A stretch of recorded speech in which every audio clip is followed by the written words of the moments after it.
네, 오늘 하나님 말씀 누가복음 17장 11절로 19절입니다. 예수께서 예루살렘으로 가실 때에 사마리아와 갈릴리 사이로 지나가시다가 한 마을에 들어가시니 나병 환자 10명이 예수를 만나 멀리 서서 소리를 높여 이르되 예수 선생님이여 우리를 불쌍히 여기소서 하거늘 보시고 이르시되 가서 제사장들에게 너희 몸을 보이라 하셨더니 그들이 가다가 깨끗함을 받은지라. 그 중에 한 사람이 자기가 나은 것을 보고 큰 소리로 하나님께 영광을 돌리며 돌아와 예수의 발 아래 엎드려 감사하니 그는 사마리아 사람이라. 예수께서 대답하여 이르시되 10사람이 다 깨끗함을 받지 아니하였느냐? 그 9은 어디 있느냐? 이 이방인 외에는 하나님께 영광을 돌리러 돌아온 자가 없느냐 하시고 그에게 이르시되 일어나 가라 내 믿음이 너를 구원하였느니라 하시더라. 아멘. 오늘 하나님 말씀의 제목은 문제 해결로 끝이라는 제목으로 저와 여러분이 은혜를 나누겠습니다. 자, 우리가 하나님 때문에 형통하고 하나님 때문에 한 주간도 승리할 수 있는 저와 여러분 되기를 간절히 소망합니다. 제가 며칠 전에 어떤 분이 저에게 무슨 얘기를 하다가 다른 3자 이야기를 하면서 이런 질문을 던지는 거예요, 저한테. 그 사람은 기도를 많이 하는데 왜 그래요? 그러더라고요. 그럼 뭐라고 대답해 줘야 될까요? 우리나라 분들은 목사님들이 정답을 내려준다는 생각이 굉장히 커요. 예, 모세도 정답을 못 내렸는데 목사가 어떻게 정답을 내리겠어요? 저는 그렇게 생각하거든요. 예, 그래서 제가 그냥 그 질문을 덮고 왜 이런 현상이 일어날까? 왜 그런 현상이 일어날까요? 오히려 다시 질문을 했어요. 제 개인적인 소견으로는 제 개인적인 소견이 정답은 아니고 제 개인적인 소견으로 제가 이제 3대째 외가로 예수님 믿고 제가 이제 모태신앙으로 신앙생활 하면서 제가 생각한 개인적인 소견으로는 기도를 많이 하는데 그 사람 왜 그래요? 이 질문의 답은 기도의 방향성을 잃었기 때문에 그래요. 기도를 많이 하는데 온전한 기도를 하지 못하니까 내가 성화를 되거나 내가 변화되는 데는 전혀 관심이 없는 기도. 오늘도 감 따먹는 기도. 따먹는 기도만 하니까 기도의 방향성을 잃으니까 당연히 그 사람은 성장할 수가 없죠. 예를 한번 들어본다면 어떤 분이 은퇴하고 연금을 받아서 생활비는 부족이 없는데 시간도 많고 소일거리를 하고 싶고 하다가 어떤 가게를 지나가다가 붕어빵 만드는 게 쉬워 보이는 거예요. 그래서 이분이 나도 겨울에 붕어빵 알바를 좀 해봐야겠다. 실제로 우리 시아버지가 호떡 알바를 해보셨거든요. 근데 그게 굉장히 쏠쏠해가지고 거기에 약간 심취하신 적이 있어요. 알바로 시작했는데 이게 엄청 많이 돈을 벌게 되신 거예요.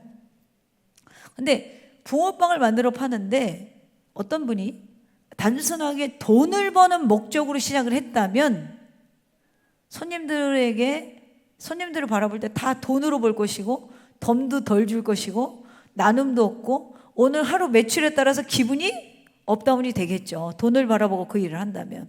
그런데 자기가 연금을 받아서 생활이 넉넉하니까 붕어빵을 팔아서 돈도 버는 것도 좋지만 손자도 용돈 주려고 하는 것도 좋지만 학교 앞에 적은 용돈 갖고 배고픈 애들 보면서 내가 쟤들한테 좀 적은 용돈으로 넉넉하게 간식거리라도 내가 제공하는 마음으로 소일거리를 해야겠다. 이런 동기로 여러분 장사를 시작하면 매출의 기분이 올라갔다 내려갔다 해요, 안 해요? 안 하죠. 잘 생각해 보세요. 우리가 그리스도를 믿음으로 말미암아 모두가 같은 은혜의 선상에 있어요. 무슨 얘기냐면 은혜라는 말은 인간이 할 수 없는 일을 하나님의 하실 때 사용되는 단어라고 했어요. 그럼 가장 대표적으로 우리가 은혜라는 단어를 붙일 수 있는 경우는 뭐냐면 여러분 다 은혜 받았잖아요. 은혜라는 걸 붙일 수 있는 가장 첫 번째 단어는 뭐냐면 우리가 구원을 받았다라는 거죠. 자, 우리가 구원받아서 구원받는 일은 인간이 할 수 없거든요.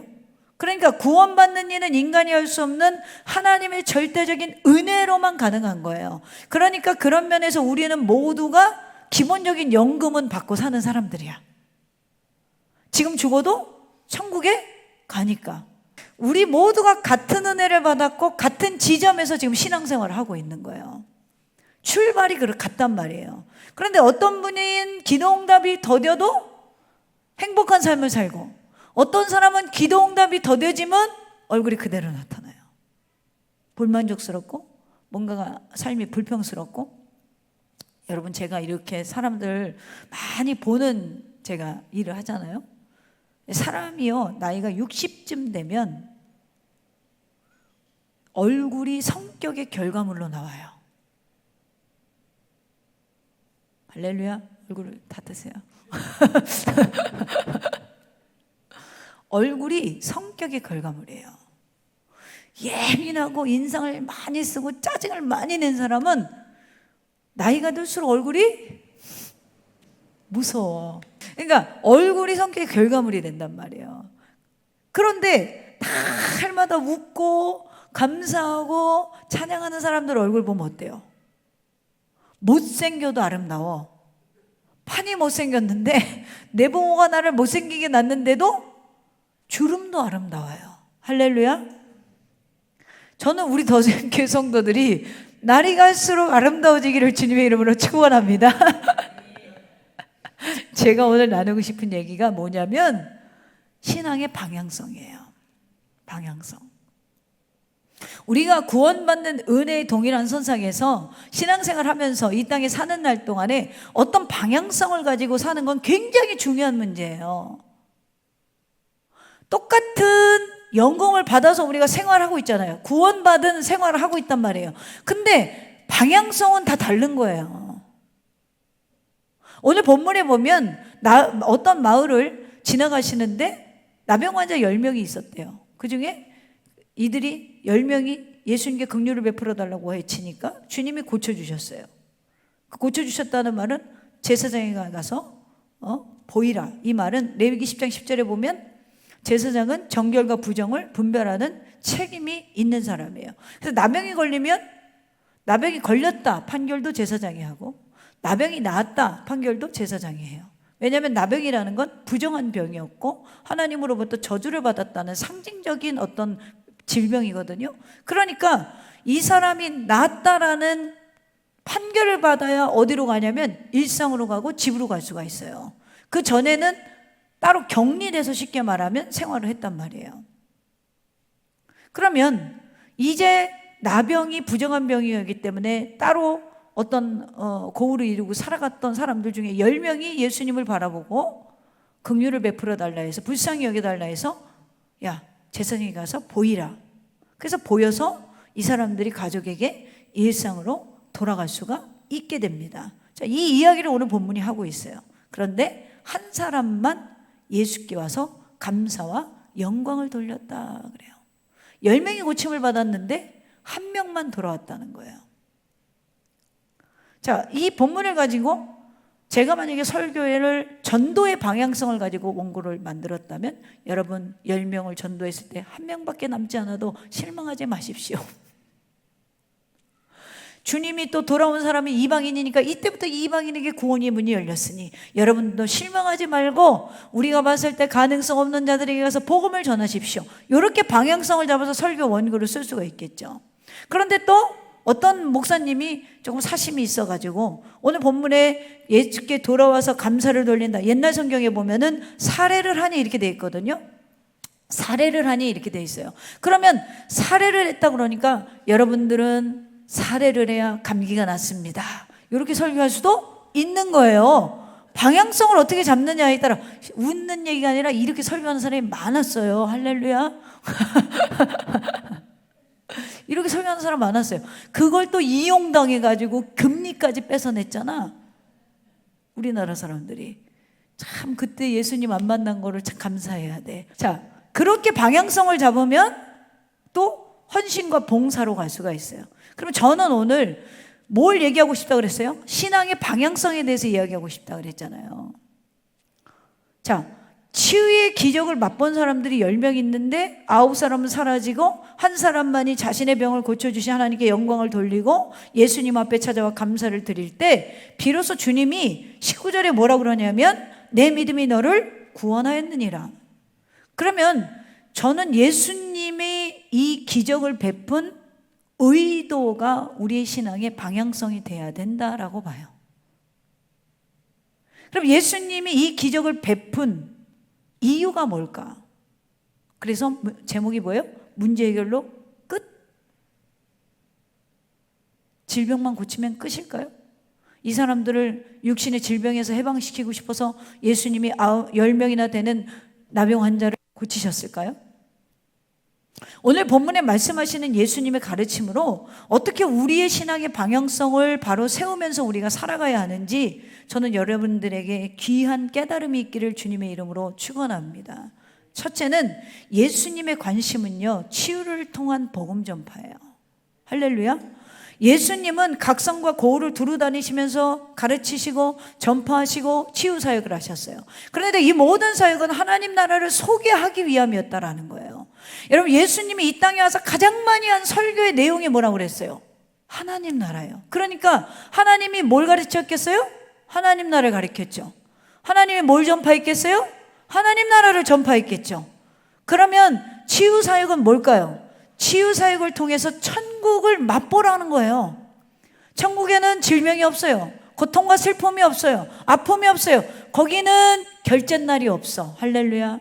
그 천국의 맛을, 천국의 능력을, 천국의 비밀을 치유를 통하여서 맛보게 하신다라는 거죠. 그래서 그 치유는 육신의 해방에서, 질병의 해방에서 끝나는 게 아니라 그 치유를 통하여 주님이 듣고 싶은 건 신앙 고백이라는 거예요. 지금 많은 사람들이 예수님의 사역의 모습 속에서 하나님 나라를 꿈꾸고 그 사역 속에서 구원받기를 소망하셨다라는 거죠. 그러던 중에 이제 예루살렘을 마지막으로 올라가십니다. 십자가를 지시기 위해서 그 길에 마지막 전도 여행을 지금 하고 계신 거예요. 그때 예루살렘으로 가시던 길에 사마리아와 갈릴리 사이로 지나가셨어요.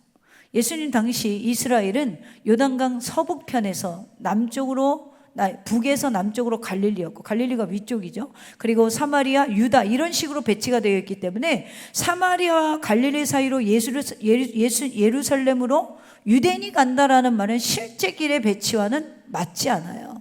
그런데 누가는 11절에서 사마리아와 갈릴리 사이라는 표현을 의도적으로 삽입했어요. 예수님의 행로를 기록했다라는 거죠. 왜냐하면 이 예수님의 순례가 예루살렘에 잡히시기 전 마지막 전도 순례길이었기 때문에 그래요. 그래서 이 본문에서 이방인인 사마리아 나병 환자가 구원받는 것은 우리에게 더 큰 의미가 됩니다. 유대 사회에서 나병 환자는 3400년 전부터 모세의 율법에 의해서 사회로부터 추방되고 격리되어야만 했어요. 혹시나 마을에 들어가라도 사람들이 야 부정하다 부정하다 하면서 그 사람들의 접근을 막았어요. 그러게 오늘 본문 말씀에 나오는 나병 환자 10명도 예수님께 가까이 가지 못하고 멀리 서서라고 표현을 해요. 그럼 여기서 저는 이제 질문이 하나 생각하는데, 이 사람들이 믿음이 있냐 없냐? 믿음이 있어요 없어요? 있어요. 왜요? 제사장에게 가서 보이라고 했을 때 가잖아요. 그럼 믿음 아니에요? 믿음이 있어요. 평상시에 이 사람들이 예수님이 그 당시 스타라고 했잖아요. 네? BTS만큼은 아니었겠지만 스타였단 말이에요. 그러니까 소문을 들어서 익히 알고 있으니까 저 예수가 우리에게 명령을 하면 나병이 나을 거라는 것이 있었어요. 그러니까 예수를 부를 때 이 사람들이 예수를 간절히 우리를 불쌍히 여기셔서 부를 때의 목적이 뭐였죠? 나병에서부터의 구원이었단 말이에요. 나병으로부터의 구원. 그래서 멀리 서서 소리를 높여 13절에 보면 예수 선생님이여 우리를 불쌍히 여기소서. 여기서 선생님이여를 원어로 보면 주라는 것도 포함이 돼요. 그러니까 주여 우리를 불쌍히 여기서 단순히 가르치는 자가 아니라, 주님은 부르짖는 사람을 외면치 않으시죠. 이들 고쳐주세요. 제사장에게 가서 보이라. 이 말은 뭐예요? 나병 환자가 제사장에게 다시 갈 수 있는 이유는 병이 나았을 때예요. 근데 이 사람들이 지금 현재 상태는 병이 아직 안 났어요. 근데 제사장에게 가러 보이면서 병이 났단 말이에요. 그러니까 주님이 지금 이 사람들에게 명령했을 때 이 사람들은 손가락이 없을 수도 있고 발가락이 없을 수도 있고 얼굴을 가렸을 것이고, 우리가 좀 상상력을 좀 동원해 보면. 근데 그런 몸으로 제사장이 간다? 적어도 이들에게는 예수를 불러서 그 예수가 우리에게 선포하면 병이 낫는다라는 믿음은 있었다라는 거예요. 14절에 보시고 이르시되 가서 제사장들에게 너희 몸을 보이라 하셨더니 그들이 가다가 깨끗함을 받은지라. 그러니까 가다가 깨끗함을 받았다라고 성경이 말하고 있잖아요. 주님이 그들을 보시고, 그들을 보셨어요. 지난 금요일에도 말씀드렸지만 우리의 기도는 우리를 늘 보고 있지만 우리의 기도는 성경에서 표현은 그래요. 내가 그들의 부르짖음을 들었다. 부르짖음을 듣는다는 건 우리의 지금 형편과 사정을 하나님에게 어필하는 거예요. 그러니까 여러분들에게 지금 나병과 같은 중요한 문제가 정말 일생일 때 어려움이 있다면 주님이 우리를 바라보고 우리에게 기울이게 할 수 있는 유일한 통로는 부르짖는다라는 거죠. 적어도 이 사람들에게는 이런 믿음이 있었다는 거예요. 문제는 근데 19절에 보면 내 믿음이 너를 구원했다. 전인의 구원을 받은, 영육간의 구원을 받은 자는 한 사람밖에 없다라는 거죠. 여러분, 전도하는 게 중요해요? 예수님을 아는 게 중요해요? 봉사하는 게 중요해요? 예수님을 아는 게 중요해요? 예수님을 아는 게 더 중요해요. 교회 안에서 봉사 많이 하고 전도 많이 하는데 예수님을 몰라. 교회를 나와서 하나님 앞에 열심히 부르짖는데 예수님에게는 관심이 없어. 우리는 주를 힘써 아는 자들이 돼야 돼요. 할렐루야. 예수님께서 가까이 오시거나 아니면 나병 환자를 가까이 오라 하지 않고 그냥 한마디 툭 던졌는데도 이 사람들은 제사장에게 걸어가요. 우리는 이 사람들에게 믿음 없다고 할 수가 없어요. 우리 기준이라면. 여러분들 지금 당장 지금 아파가지고 배가 아파가지고 막 지금 설사가 나오기 시작해서 막 진짜 막 식은땀이 나고 이러는데 그때 우리 원로 목사님은 이렇게 얘기를 잘하세요.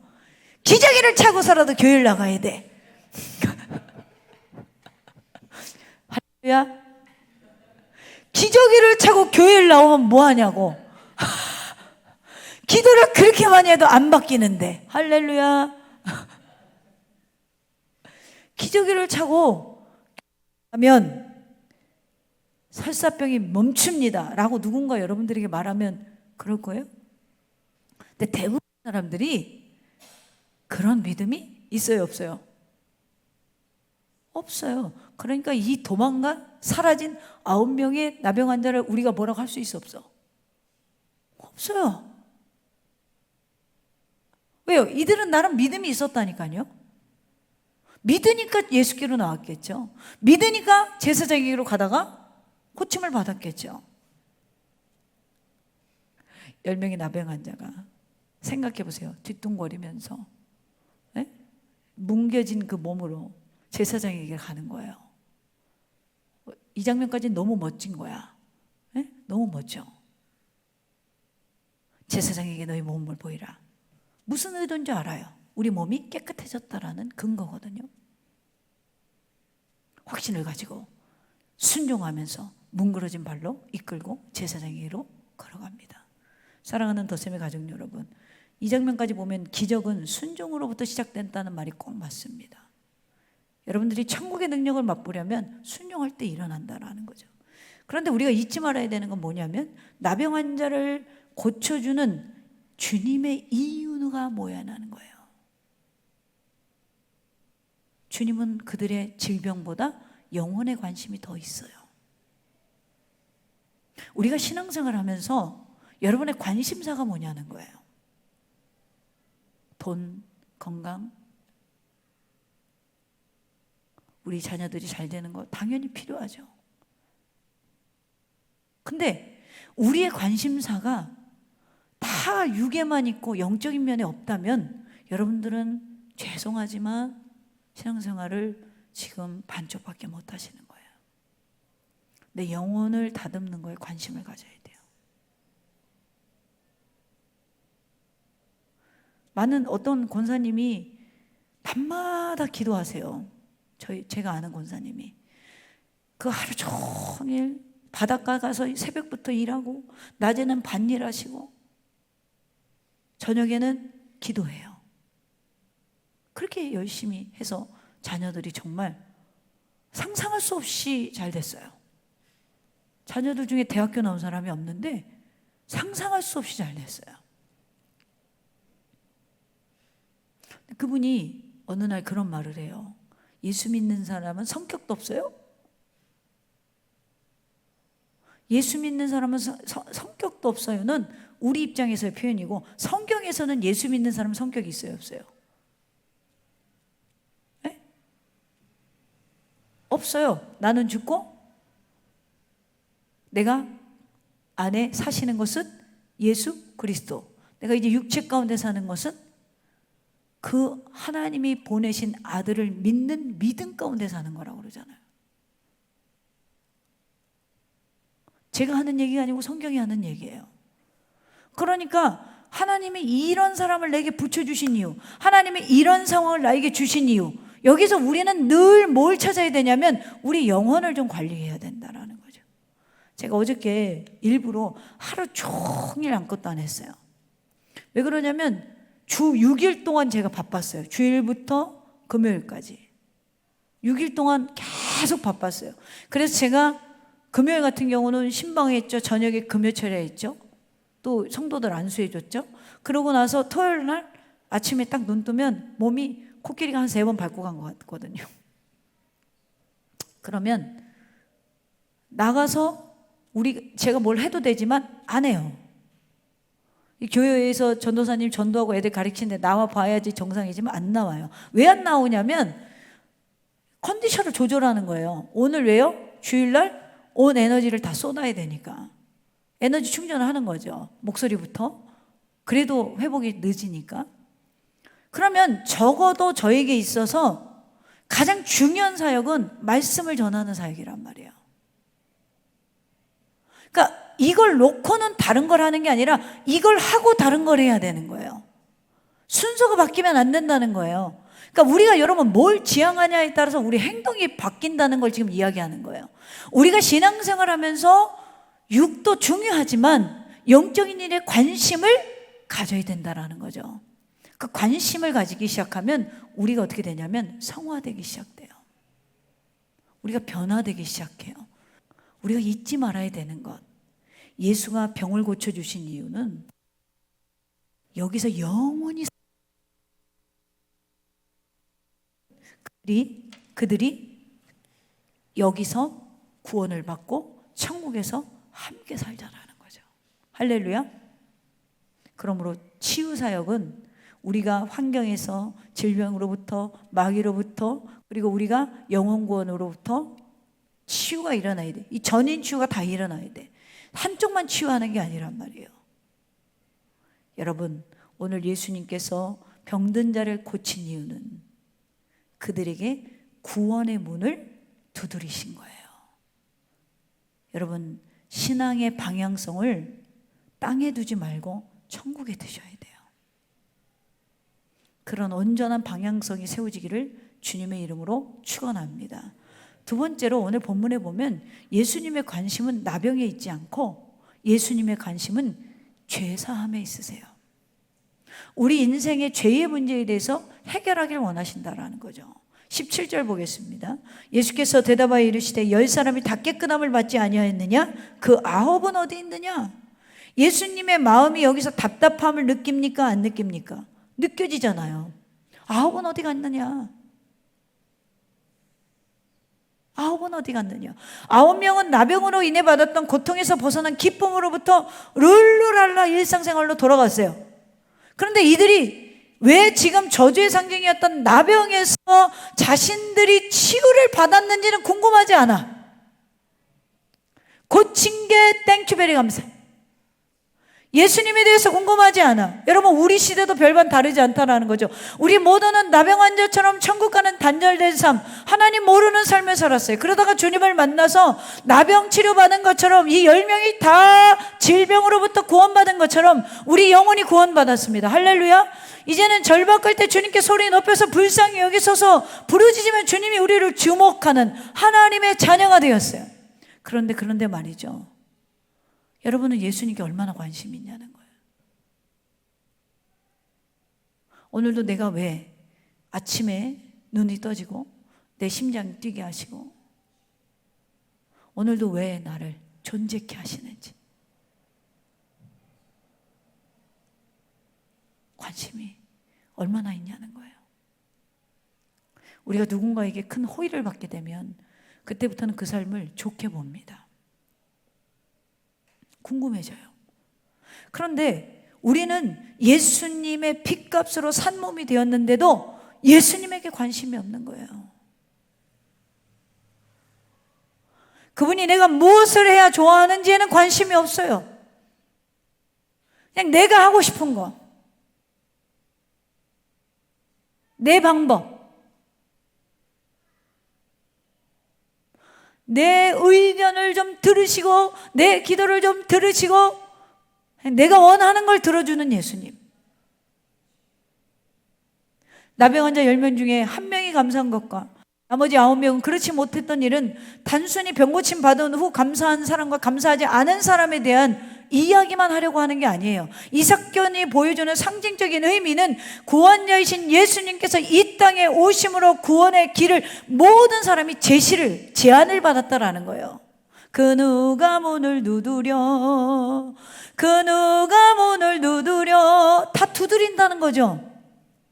근데 문을 열고 곧 들어와 나와 동거하며 내 생명이 되어달라고 하는 사람은 적다라는 거예요. 여러분, 마태복음 22장 14절에 보니까 청함을 받은 사람은 많대, 택함을 입은 사람이 적다 그러셔요. 이 모습이 바로 이 모습 같아요. 청함을 받은 사람은 많은데 택함을 입은 사람은 적다. 예수님께서 이 본문에서 한탄하시는 이유가 바로 여기 있습니다.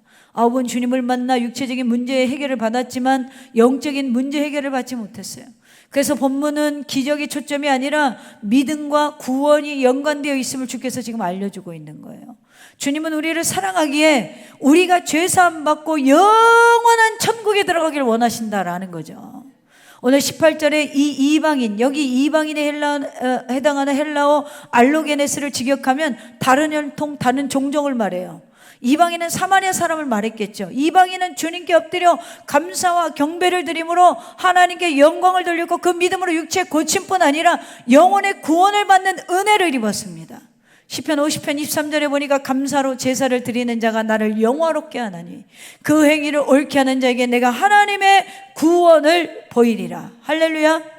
오늘 여러분의 신앙생활도 혹시 문제 해결로 끝이라면 오늘 이 말씀을 듣고 방향성을 바꾸시기를 바랍니다. 방향을 바꾸세요. 사마리아 사람의 믿음은 감사를 행함으로 돌린 결과로 예수 그리스도를 영접하게 되는 은혜 위에 은혜를 입게 돼요.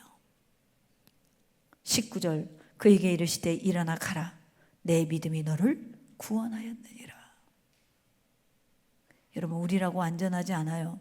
감사를 하지 못했던, 하나님에게 관심이 없었던 9명의 나병 환자처럼 주님의 은혜를 기억하지 못하고 감사하지 못하고 오늘 우리가 구하는 것들만 불만족스러운 인생이 아니라 이제 일어나 가라, 내 믿음이 너를 구원하였느니라. 이 베풀어 주신 그 은혜 감사했더니 곧 믿음의 표현이 되었고 그 믿음은 전인 구원이 임하는 놀라운 은혜를 더 있게 되었습니다. 문제 해결만 바라보는 신앙에서 우리는 더 나아가야 돼요. 문제 넘어 계시는 예수님께 관심을 가져야 돼요. 문제 넘어 우리의 인생을 섭리하고 계시는 하나님의 손을 기다려야 돼요. 문제 넘어 우리를 택하시고 우리의 모든 인생을 계획하시는 그 하나님을 바라보고 그곳을 향하여 걸어갈 수 있는 자들. 여러분, 관역을 맞추는 실력이 안 된다고 애초부터 10점의 관역을 맞추는 게 아니라 내가 실력이 안 되니까 1점짜리의 관역을 맞춰서 활을 당기는 사람이 어디 있겠습니까? 실력이 없어도 10점짜리를 보고 다 쏘는 거예요, 여러분. 신앙에 실력이 없어도 괜찮아요. 관역은 10점에 맞춰야 되는 거예요. 그러다 보면 10점의 관역에 우리의 화살이 맞게 되는 거예요. 지금 하나님의 뜻을 잘 분별하지 못해도 괜찮아요. 그러나 천국을 바라보고 나아가는 신앙의 온전한 방향성을 가지고 나아가다 보면 나를 통한 하나님의 뜻을 분별할 수 있게 된다라는 거죠. 저는 우리 더샘교회와 여러분의 삶이 실력은 없지만 그래도 10점의 관역을 맞춰서 활을 쏠 수 있는 자들 되기를 주님의 이름으로 축원합니다.